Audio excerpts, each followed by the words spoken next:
Format Presents. Easy step-by-step. Microsoft Excel 2013. Copy cell formats.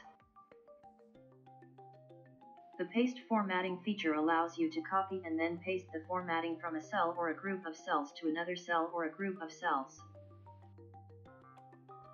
To paste formats, select cell A1. Select the Home tab. Click the Copy button in the clipboard group. The copy list is displayed below. Click Copy from the list. The cell is copied into the clipboard and the cell displays a marquee. Select cell A2. Click the Paste button in the clipboard group. The contents and formatting of the copied cell are pasted and the Paste Options button is displayed next to the pasted cells. Click the Paste Options button.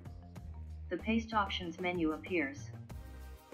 Select the formatting, first option under Other Paste Options. The content changes back to the previous data and the formatting is applied to the cell.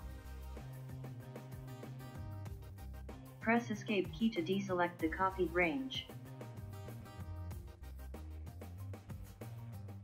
Format Production.